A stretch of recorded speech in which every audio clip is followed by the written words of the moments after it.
The idea of this session is to almost think about the intersection between institutions, the colleges founded for women and their trajectory, and the kinds of things that enables and empowers individuals who have studied at or participated in or helped shape those institutions, what they do in the wider world. We've kind of gone already as institutions in different directions. Vassar and Girton are both now mixed. We'll be celebrating 50 years and 40 years next year of being mixed. And the Radcliffe IAS has now joined with Harvard, but keeps a lot of its principles and ideas. And so the thought in this session is, what does it mean to be an institution, a college founded for women? What are the values and principles that we'll always keep? But what are the future challenges and trajectories? And what kind of innovations should we make as institutions to stay on the front foot in a changing world? How shall we stay at the cutting edge? How shall we make the world into the kind of better place that we heard our first panellists grappling with? So, shall I invite my colleagues we'll introduce ourselves. So shall we start with Professor Sonya Stevens? Just a quick introduction. So you heard earlier on that I graduated from Mary Edwards College. I was not interested in going to a women's college at first. And when my parents moved at 16 to the north of England, like any spirited teenager, we've heard about spirited teenage girls today, I told them they were ruining my life. When they took me away from a co-ed school and took me to a town in the north of England where there were only two choices, there was a boys' school and there was a girls' school. It was the most transformative experience of my education.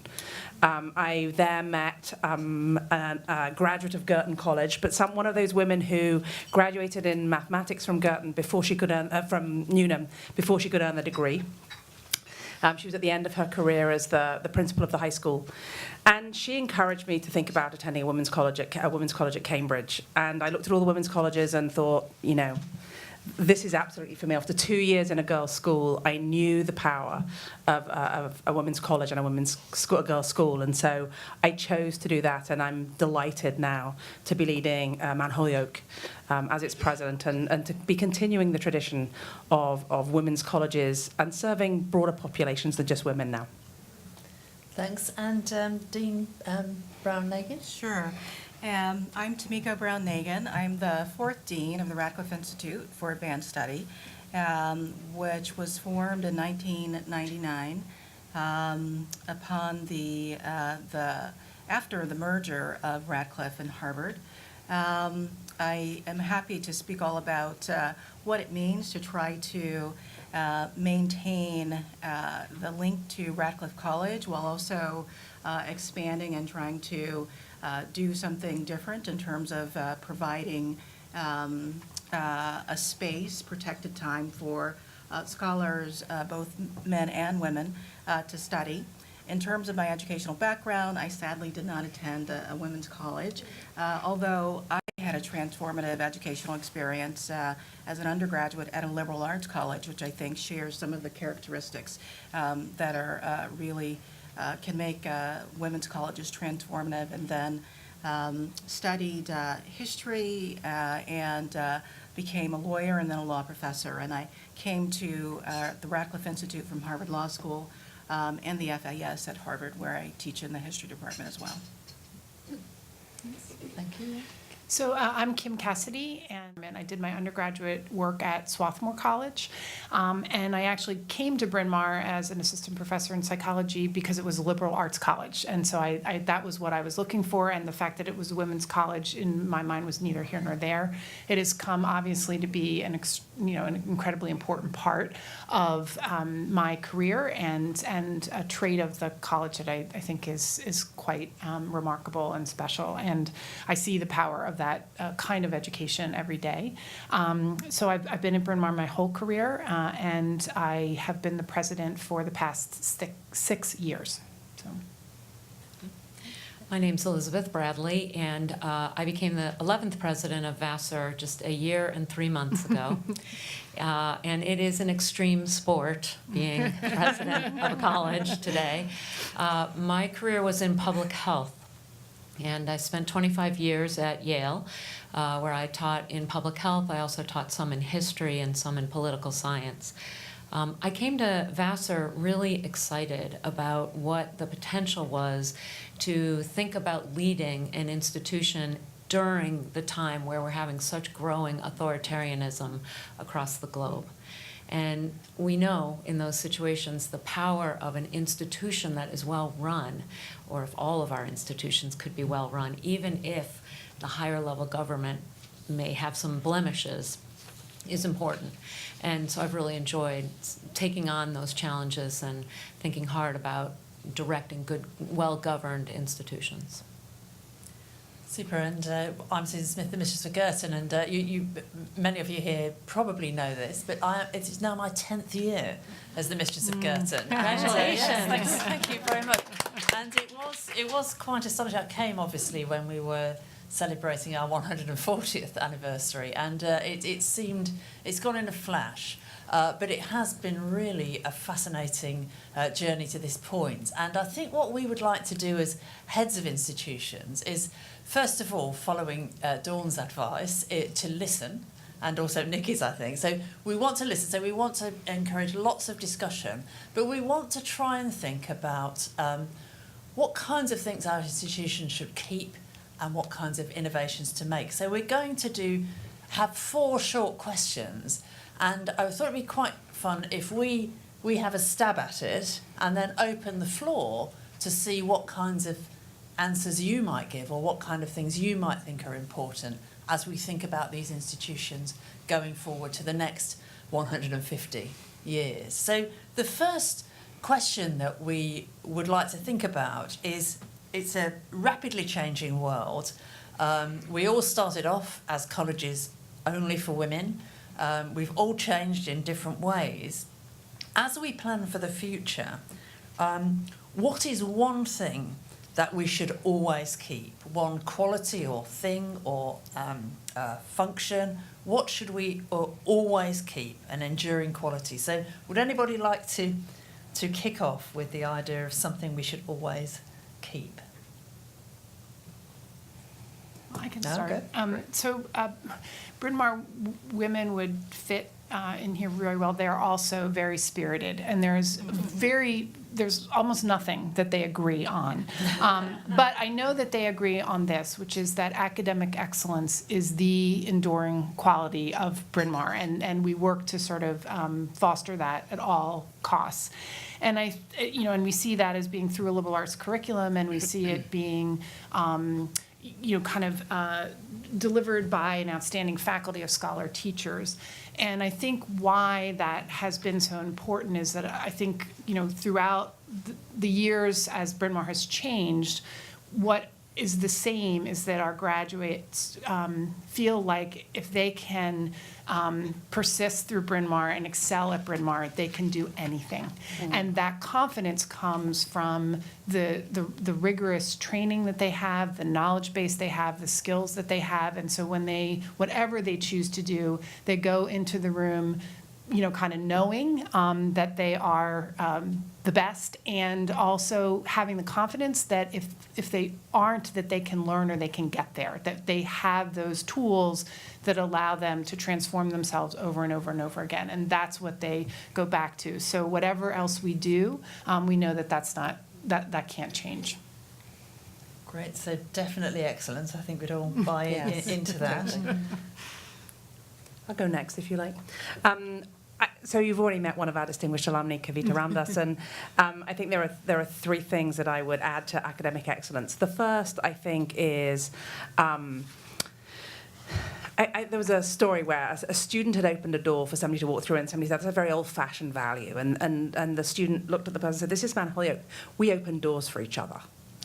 And we've heard again and again about the importance of women opening doors for each other, recommending them for boards, helping them out, preparing them, mentoring them. And I think that notion of opening the doors for others. And the other thing I hear from our students all the time and from our alumni is, Mount Holyoke enabled me to become my best self. It's an environment in which you're really only competing against yourself and against your own standards, and others are there to lift you up. And so I think that one of the enduring values of Mount Holyoke is that.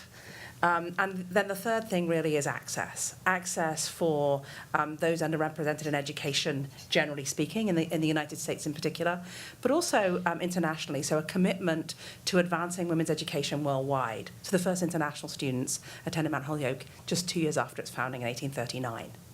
Wow. Super. Tomiko, do you want to? Sure. Well, for those of you who may not know, I'll say that the Radcliffe Institute was formed in 1999 when, as a result of a merger between Radcliffe College and Harvard University. And the Institute was born because there were mixed feelings about Radcliffe College and the relationship between Radcliffe College and Harvard University. So some of our graduates, that is graduates of Radcliffe, remember the campus very fondly. They think of it in terms of, having a campus of one's own and being among women who were pursuing excellence in education and who were dedicated, many of them, to social reform. There are others who think about the history of the college and would emphasize exclusion. And so the point that I'm making is that the Institute itself was born in controversy. And so the big thing that I think about a lot is how to pursue the interdisciplinary mission of Radcliffe Institute, that is to bring scholars together across boundaries, scientists and artists and social scientists and the professions, while also preserving the history of Radcliffe and what it means to women, preserving the study of women and gender, when that discussion around women and gender, as the first panelist alluded to, can be quite fraught, and many people are bringing different things to it, including those women who think about women's education in terms of exclusion. So I want to preserve that history while also trying to work within those relationships. Thanks. Yeah. Betsy. I think a lot about preserving what Matthew Vassar originally said he wanted to do. As a fabulous story, a man thinking he wanted to change an era for women, and would do that by giving access. So we have taken access much further than just for women, but access broadly. So I agree completely with what Mount Holyoke said about access.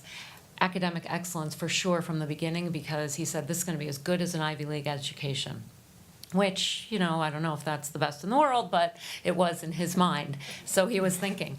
But the last characteristic that we really want to keep is at Vassar, there's really a sense of fearlessness and a bit of rebellion about what the status quo is. And I think it's best described by a story from Matthew Vassar's time. During the time, 1860s, when he was giving the money for it and getting his board together, the Massachusetts General Hospital was publishing all this work about how women should not exercise. It would compromise their fertility. They wouldn't be able to focus if they got too tired and too exercised.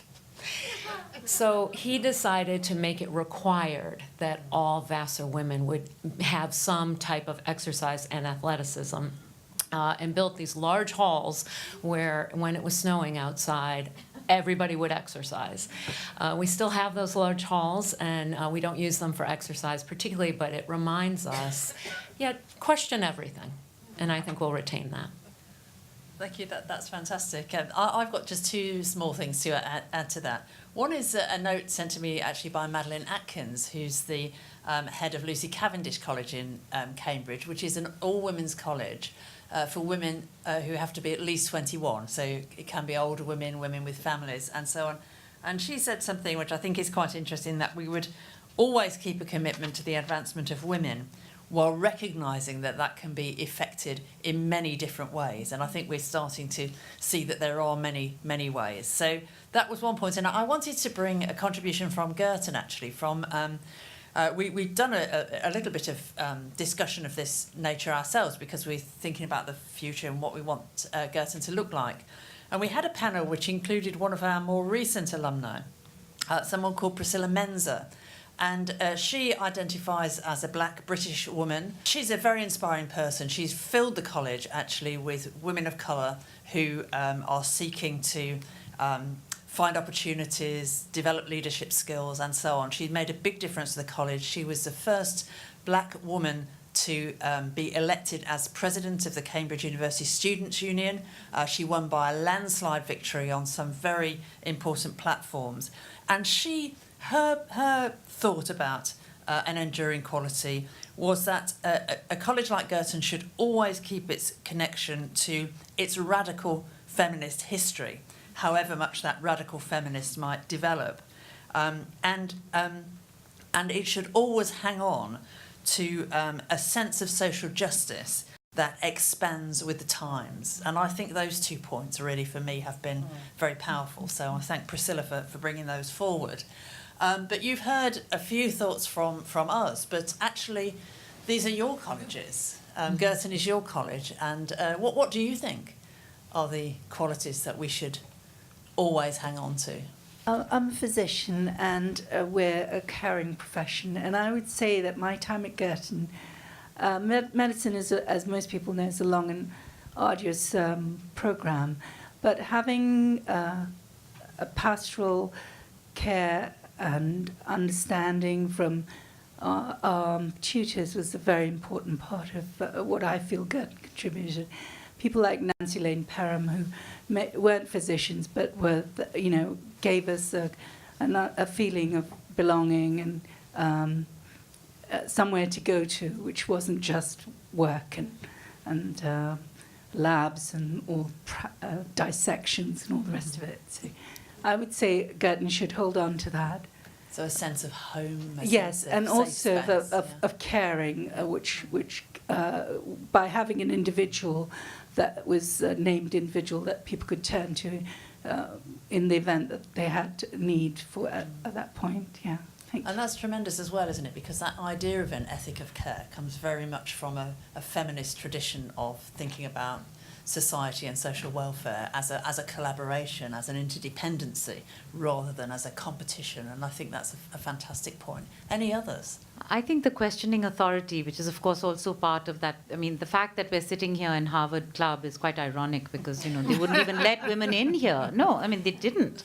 And the fact that women's colleges were really created because they wouldn't let us study in other places, and those places had no room for us. So I love the tradition of questioning the way things are, and then just going ahead and making your alternative. If sort of a Mountain and Muhammad kind of example, but Fatima in this case, I guess. So it's a really questioning, critical. Yes, please. It's been a really good day. I'm Susan Pennybacker. I teach in the history department at the University of North Carolina at Chapel Hill.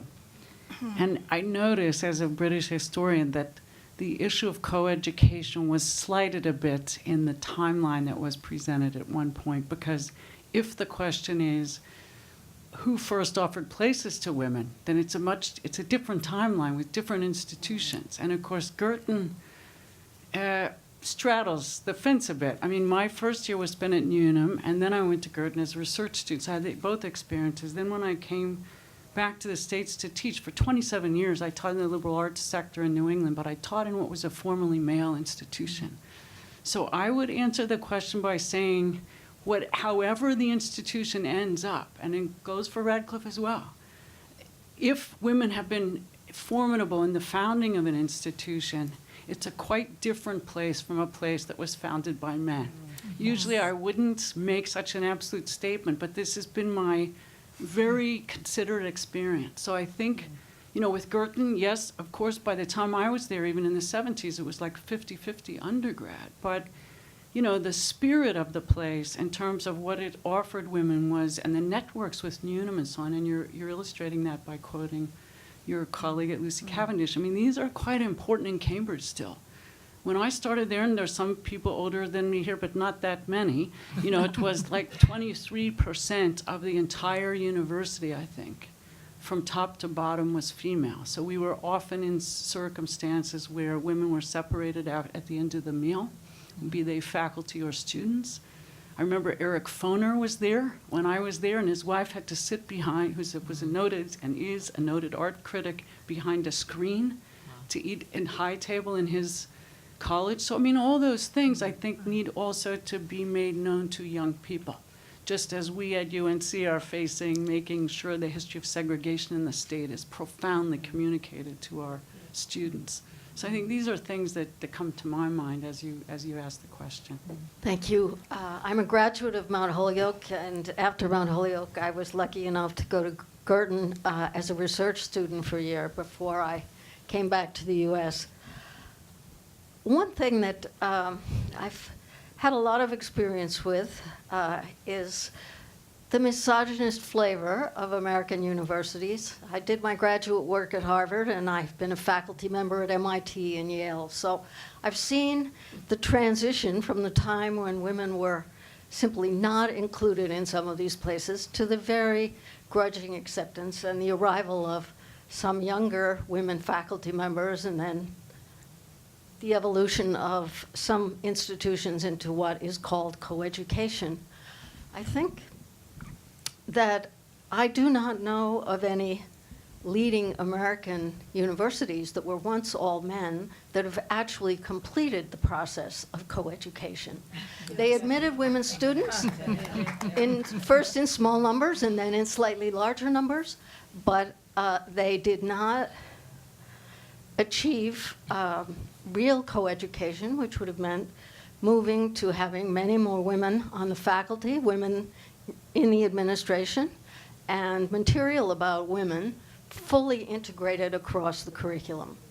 And one question I would have for all of the panelists now is, how well do you think that institutions that were started as women's colleges or as women's research institutes are doing in terms of the content of various subjects, be it law, medicine, women's history? How much of the curriculum really is inclusive? And if we go on to talk about intersectionality, how much of the curriculum has dealt with gender, race, and class adequately to prepare another generation for something that might look more like real coeducation than what we've got right now? I want to talk to you afterwards. So I spent 25 years at Yale, which is started as a male organization and brought in women 50 years ago when Vassar said they would not go there. They would not merge. And that was a really interesting history, to be at Yale and then go to Vassar as its president. And the first thing everybody told me is, you know, we're never going to be with Yale, because Yale had tried to get Vassar in 1969, I think. And it's been so interesting because the thing I have realized, starting at a place where women began, that's where we had a feminist mission from the beginning, that the men who have been co-educated there are terrific feminists, as Kavita was saying.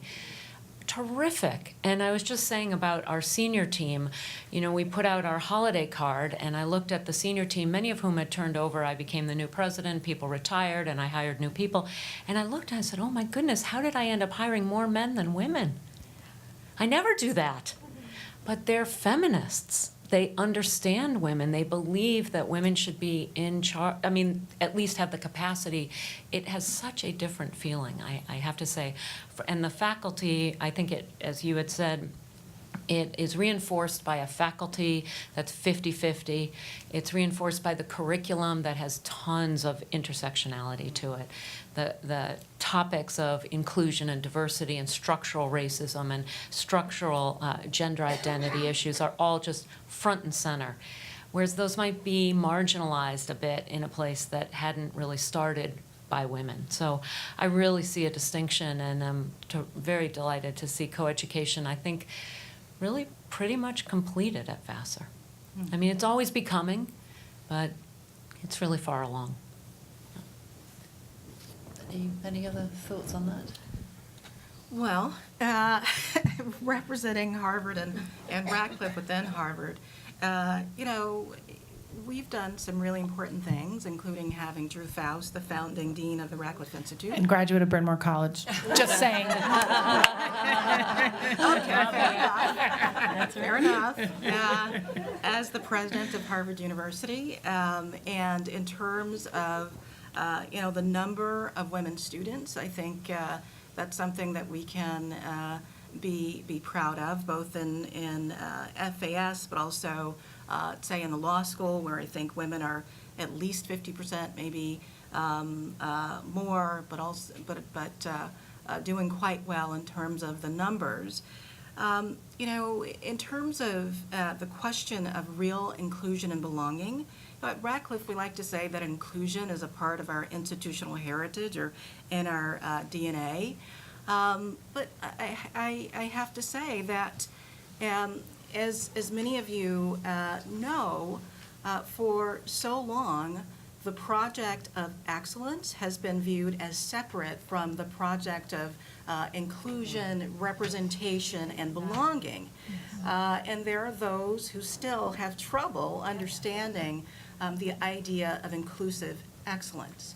And yet there are many people at the university, women as well as men, who are committed to that agenda, who are having that conversation, who are questioning the premises of those who tend to see those agendas as separate, who are promoting inclusive excellence in terms of you know, search committees, in terms of the intellectual agendas, including the one at Radcliffe Institute. And I don't want to go on for too long, but I will just say this one thing. As I was saying at the beginning of my remarks, it is difficult, even within the context of Radcliffe, to include the study of women and gender as a serious project within an institution that is tried to move away from its founding commitment to the study of women and gender, insofar as it's encapsulated in Radcliffe. And so we have our own struggle.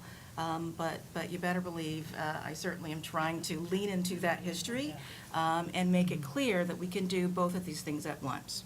Super, thanks. And the other thing I wanted to say about Girton is we pretty much 50-50 actually on undergraduates, and we don't operate quotas. And I hope that reflects something about the way we do manage admissions, because we do year after year more or less end up with that split. So one wouldn't want to be complacent, but it does suggest to me we've got something about right if we're getting about 50-50. But that's an ongoing project. Is there one more? There's one more quick question, and then we should move on to the next. It's actually just to say something good about what Girton did, and I hope that they're still doing it. So I was at Girton when it was all female, and I think what was very important was having female supervisors who really helped give us the self-confidence that we needed, because some of the classes that I took, there weren't very many women in them, and the men still tended to think they were better than women. And that also helped me, let me just say, I then went from Cambridge, England to Cambridge, Massachusetts, and did my PhD in the government department at Harvard, where there were, I think, no tenured women, where one of the people I studied with, Judith Shklar, who was a very famous political theorist, was eventually given tenure at the end of her professional life, having been paid, $1 a year as a lecturer. And so I think, again, the self-confidence that I got being at Cambridge and also being taught by women was very important. And I would say now, I teach at Georgetown University. Finally, my department has admitted a lot of younger women, but for 2 decades, I was the only senior one there. So I think there's a long way to go still. I think that's right. I think senior women's advancement is a big issue for all the British universities, and Cambridge is no exception there. Just I would say at Girton, we're again about 50-50 on the fellowship, so hopefully there is lots of leadership role models for women. The other thing about Girton is we are actually an entirely female sort of leadership team, if you like. The senior tutor, the bursar, the development director, myself, the vice mistress. I'm sure I've missed somebody else, and the junior bursar are all women. And I hope that I think that makes a difference. It's not deliberate. It's the way the recruitment occurred, but it gives it some special qualities, I think, for myself at the moment. Anyway, did you want to say something? It's interesting. I mean, I do think having role models, having faculty who show you the way, having a network of alumni who show you that you can do anything you want as a woman, they're really important. Can we move on to one of the further questions? I mean, one of the things that because we're trying to be positive as well as realist today, I thought it would be good just to say, an achievement of our institutions. Perhaps not too long, because we should focus on challenges, but an achievement that we'd like to share. Well, maybe I'll say that I think what the Radcliffe Institute is pretty phenomenal. The programs that we have, we're Harvard's convener, so a part of what we do is to host public-facing programs that allow scholars to present their work in ways that can be heard by the public. It's free and open to the public, and they're just a fabulous, we do fabulous convenings, including one on universities and slavery that Drew had us host at the Radcliffe Institute. We also have a fellows program which brings 50 leading thinkers to Radcliffe every year. And it's from all sectors of academia, professions, artists, and we also have the Schlesinger Library, which is the premier archive for the study of women and gender. And I think it's terrific that all of those programs can exist together, and I think they add a lot of value in higher education. Thanks. Yeah. Sonya? Okay. So I think that there are so many I'd like to mention. I'm gonna cheat and have two, one for Mount Holyoke and one for the Seven Sisters, if I may. The first is really about the number of women who graduate from Mount Holyoke, and indeed from some of the sisters, who go on to PhDs in STEM fields. They are still very, very highly represented in terms of obtaining doctoral degrees. And Mount Holyoke, according to NSF data, is still producing more women with PhDs in STEM than any of its peers in the liberal arts world. And then the other one is to say, we talked a little bit about the representation of women on boards and in the House and the Senate in the United States. And I would, I've got a couple of statistics I'd like to share. 33% of women on Fortune 1000 boards graduated from a women's college. So though the women may be underrepresented overall, 33% of them came from women's colleges. And while women's college alumni make up 2% of the graduate population, they're more than 10% of women in Congress. Wow. So significantly overrepresented. Wow. So that's for all of us. Yeah. Yeah, I think that one of the great achievements of Vassar, at least in recent history, is about 10 years ago, my predecessor decided that we would be able to go need blind and that we would really diversify the campus. And it is such a diverse place. About 1 in 5 student is very low income or first generation. About only 10% are international, but about 38% of domestic students are of color, but even more exciting than that are the faculty. So about 30% of our faculty are of color, and they are running departments. It's not the way I remember it elsewhere. I've worked where they're like young and coming in and going out, but they're tenured and running things. And it just makes for such a dynamic, challenging sometimes, but really dynamic place. And I think that's a great achievement of my predecessor. And I guess I would focus on at Bryn Mawr, we are seeing not a decline in the study of the humanities. And so while we are bucking the national trend, and so we actually have a third and a third and a third in sciences, a third in social sciences, and a third in the humanities. And I think that what that's about is that sort of commitment to the the liberal arts and the breadth of the liberal arts, and we've had to work in this climate where the humanities in particular are being devalued, to really up our game in terms of being able to articulate why studying any of these fields, again, prepares you in the liberal arts context, because you get that breadth and the depth to be able to go on to do almost anything. And so I think that's something we're particularly proud of, is that we have not allowed the national trends to erode that commitment to the liberal arts. Fantastic. For Girton, I'm going to ask the audience as they say, but I did want to mention one thing.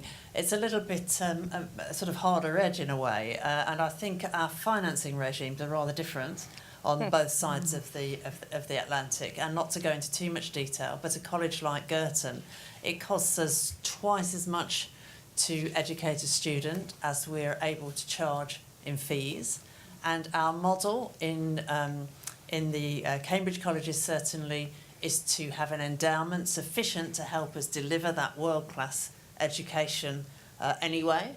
And Girton is a young college, although we're 150 years old. I know that sounds old in the US, but Cambridge is 800 years old, and we haven't had at Girton the time that some of the old traditional men's colleges have had to build up the endowment. So we have been running now for nearly 10 years an endowment fundraising campaign. It's a really difficult campaign to run because the sums are large and you have to play the long game.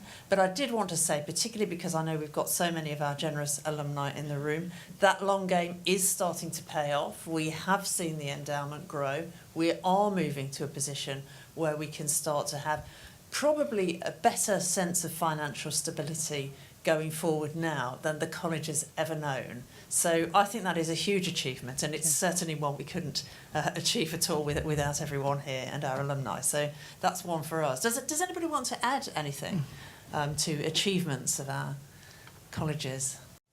I do want to say something about the ways in which the experience of women's colleges, certainly in the United States and I think in the UK, have had ripple effects in the rest of the world. And I think that's a very important thing. Mount Holyoke alumni founded the Women's Christian College in Madras barely a few years after Mount Holyoke itself was started. It's an extraordinarily important institution in what is now Chennai. The Asian University for Women in Bangladesh, that actually Bryn Mawr has been very involved with. I was on the advisory board to them, which is based in Chittagong, has benefited extraordinarily from the engagement of women's colleges, certainly in the United States.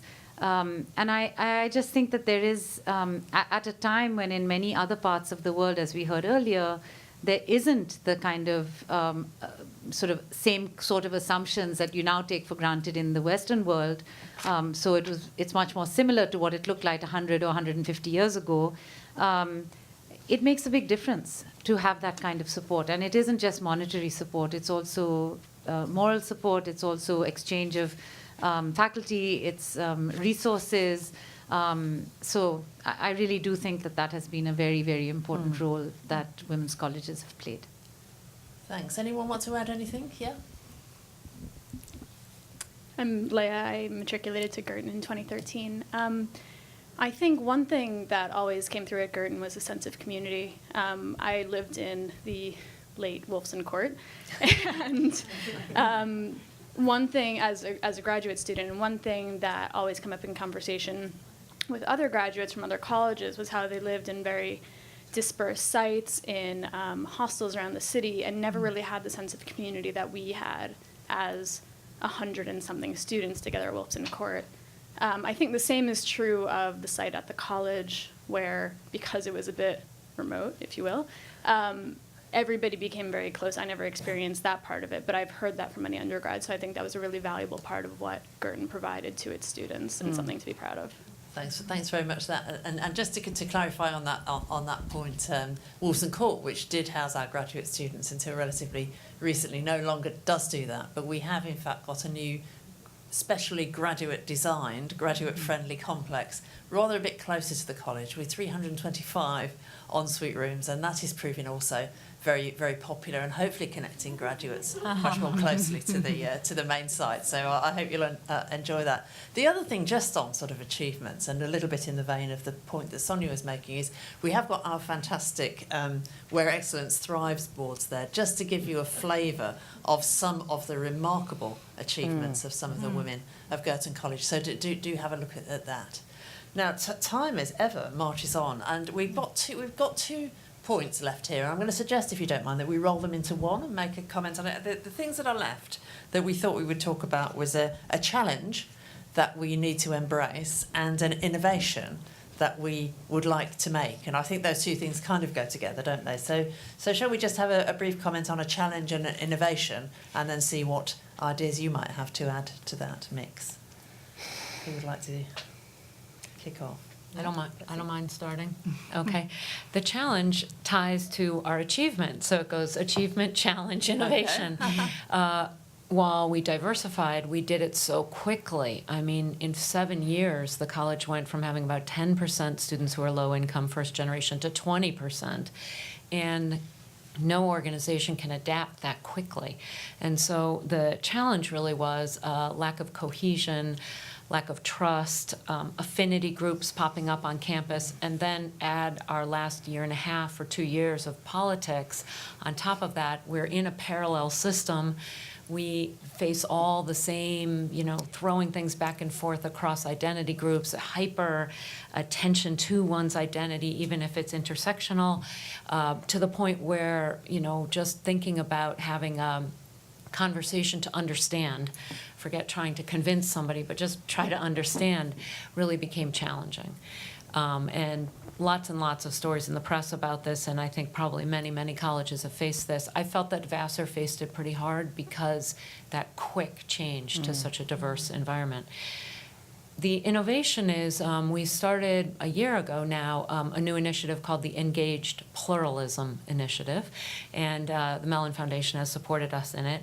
And it is all about really trying to understand how you bring diverse groups together, as we were talking about earlier in the other panel, in a way that people will really thrive from understanding something new. They'll learn from each other. They will see the world a different way. They will develop empathy for each other. And I think if someone had told me that would actually be an innovation 20 years ago, I wouldn't have believed it. But it's such an innovation to try to do this in a truly diverse group. I think that a lot of this kind of work had happened when whatever minority group it was like 10% or less than 15%. But if you truly get pluralism, and people have to say, okay, wait, I got to change the way I think about the world now completely. I got to change the way I teach. I have to change who's in charge. I have to change the way I convene conversations. So that's really what we are tackling now, to try to create inclusion and create an environment where people's difference is part of our own holism in a way. The initiative has taken form in 7 different groups that work throughout the campus in each domain, one in the curriculum, one in how one teaches, one in how we live, one in how we relate to the community, et cetera. And it is made up, each group is made up of staff, hourly staff, administrators, faculty, and students. So across the constituent groups and across the identity groups. And it's fascinating. They're all pitching ideas, which the grant allows us to fund, and we try to fund them in ways that are sustainable, so we'll actually change the way we are. And I am very inspired by this project because I feel like this problem is at Vassar, it's in New York, it's in the US, it's in the globe. It's a problem we don't really know how to address fully. And so to do that with young adults, it keeps me awake at night about whether we can do it, but it also inspires me for what maybe education will become. Fantastic. Yeah. Actually, maybe I'll just, because it's not unlike yours.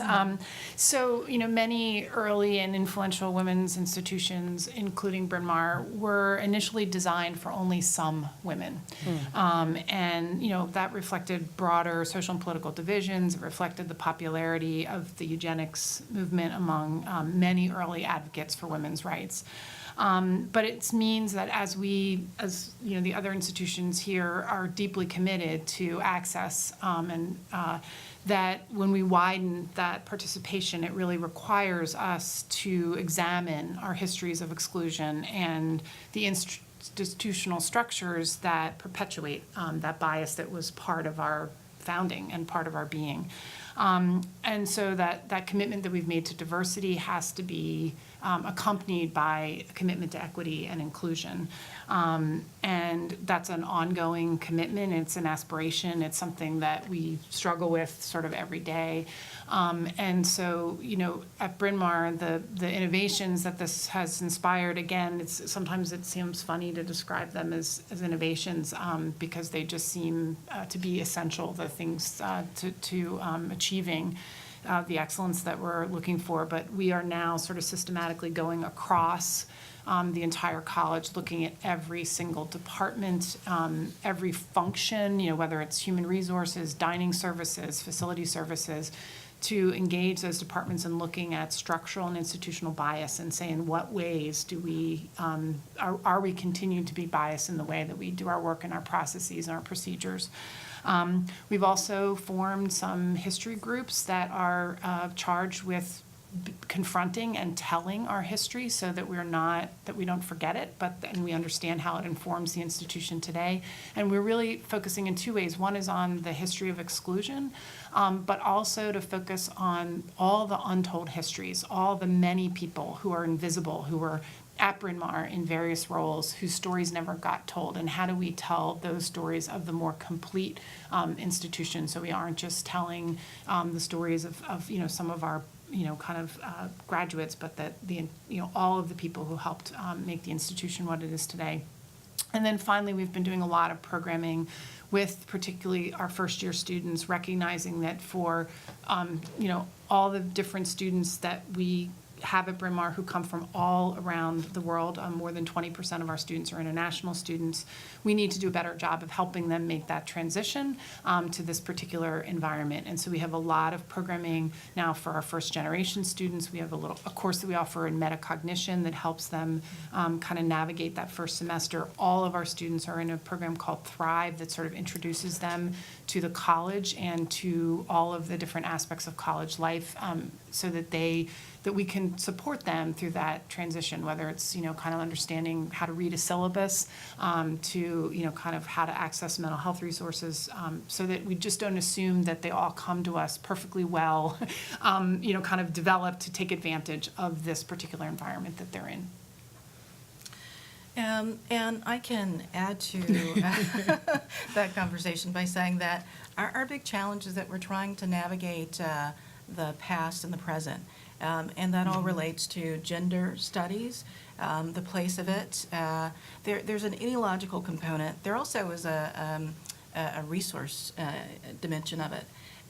We had a very successful campaign at the Radcliffe Institute, and we're happy with that. But whether it's programming or fundraising, there's always this debate about whether to emphasize our broad mission, which has to do with interdisciplinary studies, or whether to emphasize the dimension that goes back to the history of Radcliffe College and women and gender, with some, including women, who are very important people in the world, being skeptical, frankly, of emphasizing the women and gender dimension of the history and the mission, because it is perceived as being potentially a drawback. I actually think that's a false choice. And during my deanship, an innovation that I would like for us to pursue is to really lean into that history and to lean into it by showing and talking about the value add of the women who graduated from Radcliffe College, who were engaged in the civic space, who contributed to,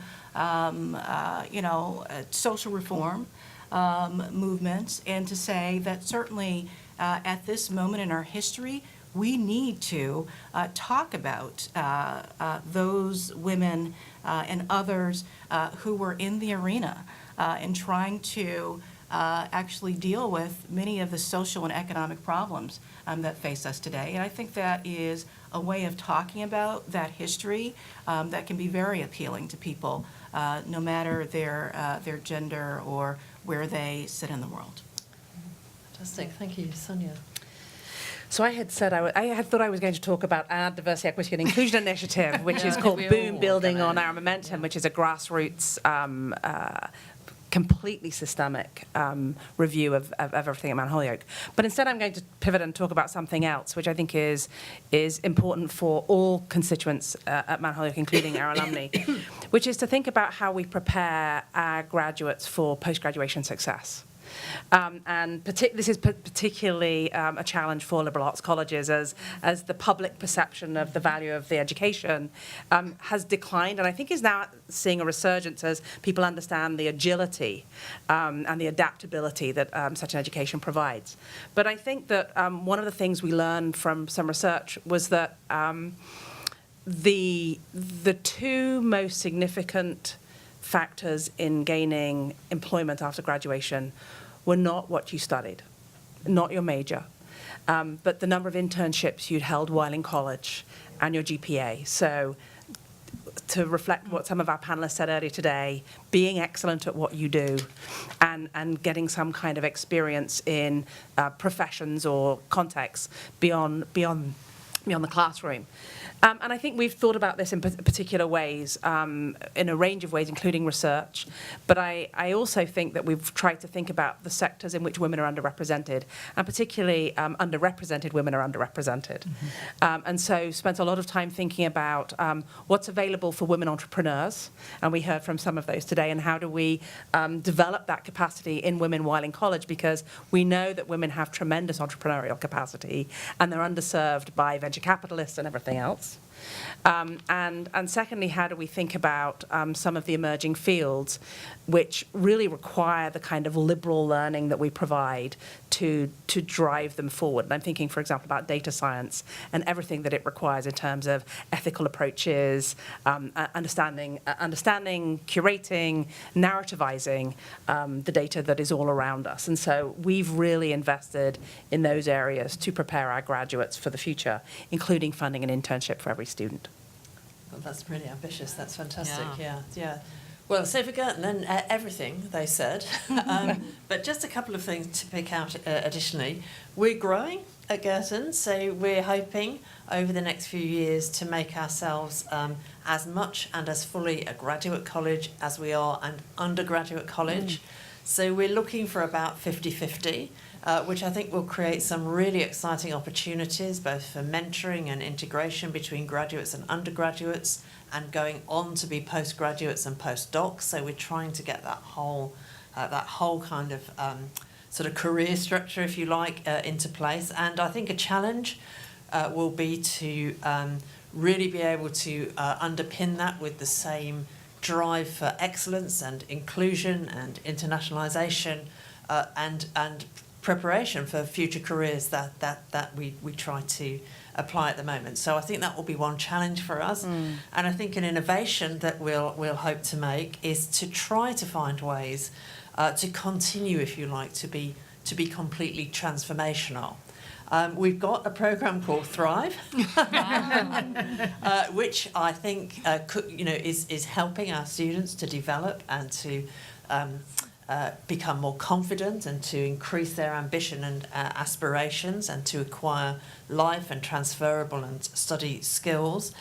But I think it will be very exciting to try to build on our kind of 40 years as being, pretty properly co-educational, to try and find a way to show how an institution founded by women, for women, can begin and continue to help transform the way that men and women work together, and indeed work to create, if you like, fully inclusive learning communities, which is a nice phrase, but I think it's a big project, and I think it will require lots of work across the college, but it's something that it would be great to aim for as our next 150 years unfolds. Now, we're coming to the end of our time, so what about you? What about an innovation? Something that you would like to see? Yes. I'm definitely a product of an education in the UK, and I spent much of my career in Boston and the northeast of the United States. But now I live in San Francisco, where gender and race are completely fluid, really. In fact, normally when you sit on a panel like this, you were asked to say your label after your name. But what I think might be, I want to put you as a challenge beyond liberal arts, is how do you feel, I think data science is one thing, how do you feel you can be really relevant to people who want to make their careers in the Midwest, the West, and outside the United States even? Do you feel that's part of your remit or not?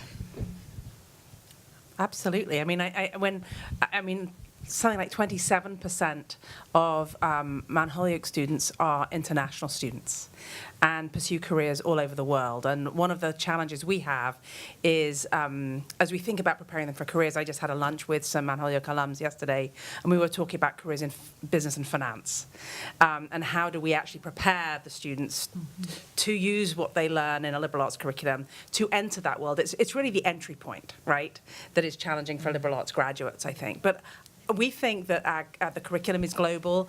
The values that are really embedded in the liberal arts are global values, and they're inclusive values. So we have alums across the United States.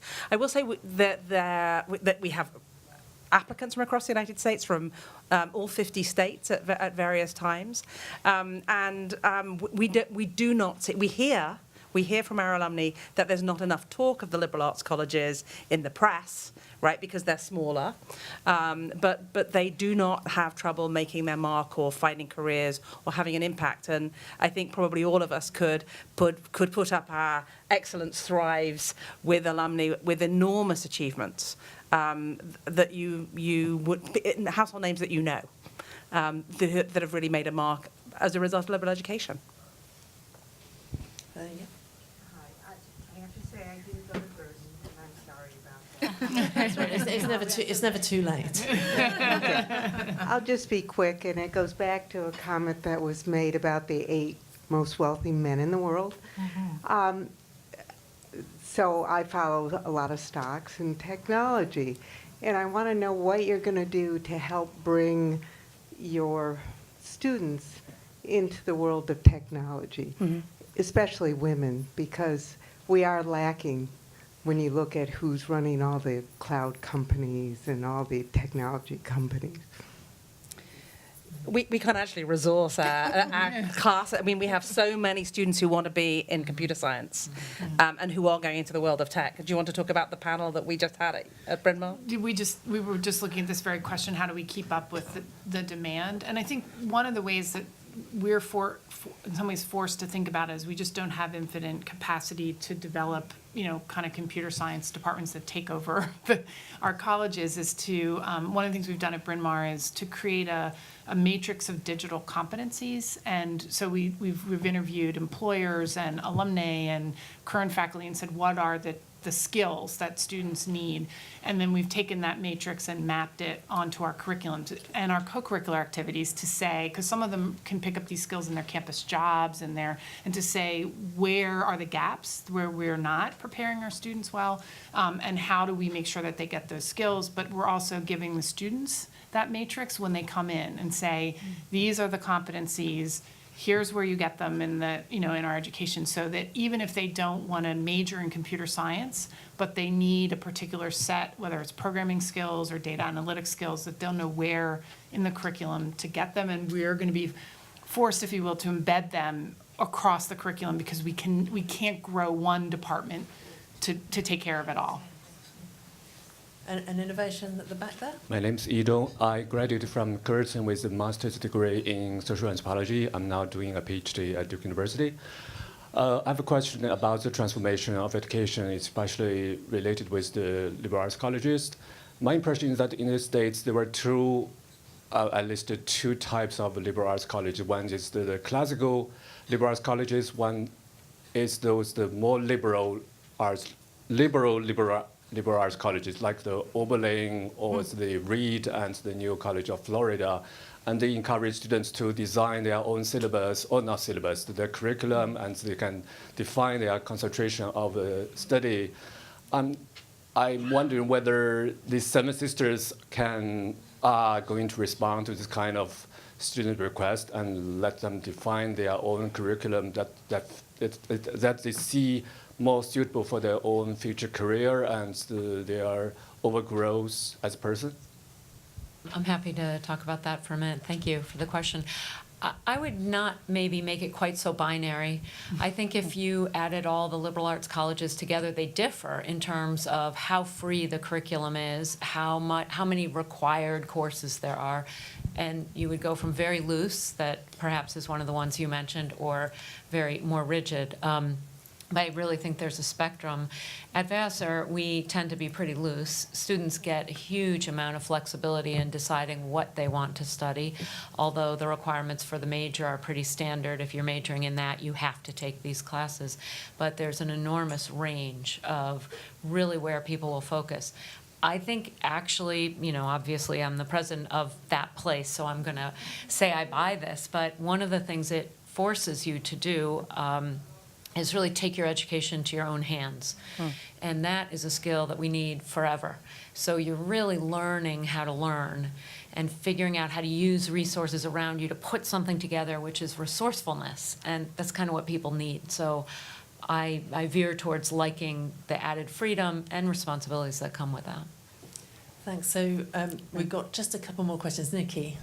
Yeah, so I think if I reflect on certainly what I can see from the statistics in the corporate world, is that the real drop-off in women in business tends to happen in the kind of mid-level.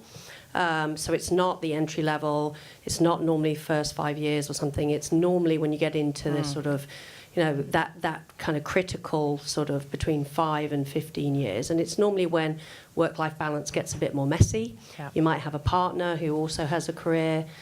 You might have or started to think about having children. What kind of innovations? I was really thrilled to hear your conversation, Sonya, about preparing people for the workplace. What innovations do you think we could have earlier on with people to have conversations and reflections around how they manage work-life balance and how they set those boundaries early? Can I take that one? Please. To start at least? So I've been really thrilled with the way our Student Life Division has taken this up. So I think one of the things, particularly for women, is finding that balance. And we talked a lot earlier about I think the question from a Girton alumna was around a sense of support and welcome and community, and we do strive to do that in our institutions. But at the same time, we're trying to build resiliency, and how do you sort of think about resilience and care, self-care particularly. And so we have this program called Be Well. And it has 4 pillars. We've created sort of special relaxation zones for students. We do things which actively encourage them to think. In the tradition of the institution, we heard about the building of the physical strength, and all of our institutions are kind of rooted in sort of this notion of calisthenics, too, that was very popular in the 19th century. But how do they build physical strength, emotional strength, and that work-life balance? We've talked at Seven Sisters Conference before about the way in which women particularly work themselves into a frenzy in our institutions because they so want to achieve. And so thinking about all of those things, even while they're in college, prepares them when they get into the workforce to think about this work-life balance question. I think as well, thinking about work-life balance goes back actually to the point that Fern made, I think, on your panel, which is that men have got to be part of this discussion, because there's no way that women can do work-life balance. Absolutely. I mean, I guess there are if they just live on their own, but I mean, I think generally, it's I think it's something that we really can do in a co-ed setting as well, is really to get men to focus on what a woman's work-life balance means, and also what that means for their work-life opportunities. So I think it's a great question, and I think it's really something we really could build into some of the programmes that we've got. So thank you. It's not exactly a question, actually. I was just thinking in terms of the pluralism and the intersectionality and the reform of the curriculum. and diversifying us and so on. One of the things I've teach at the university, and I've been doing so for many years, and what I've noticed in the last 10 to 15 years, but particularly in the last 5 years, that is actually our young people are living a plural society, and some of the best ideas come from them as to what we should be doing. No question. So that's what I would like to say, because forever the struggle both around gender continues at my institution, and the people who don't want to change, people who don't like to change their course syllabus and so on. But it's the young people who are living a plural, who come in with questions. And I do think the whole issue of, for me, actually, issue of women and gender issues is actually just the beginning of social justice, and they come with those ideas too. Absolutely. So, somehow we have to include them as to get. I think that's an absolutely great way, actually, to sort of draw our this part of our conversation, at least, to a close, because I think as well as having these conversations with alumni, which is just fantastic and stimulating, we have to have these conversations with our students, and they, of course, have some great ideas too about how to drive our institutions forward. So I'm going to look forward to those conversations. I think today has been, this afternoon, has it been only an afternoon? This afternoon has been absolutely tremendous. I'm so grateful to our panellists, to our heads of colleges founded for women, to our panellists who have been absolutely fantastic, and I know are going to be around a little bit for further conversation. Sometimes I describe Girton as a triumph of hope over experience. It has been a long journey, but the college is thriving. It has fantastic alumni, wonderful students. We've got new friends and existing friends, and I hope this is a conversation, an important conversation, that we'll be able to carry on as next year unfolds. So thank you all for coming.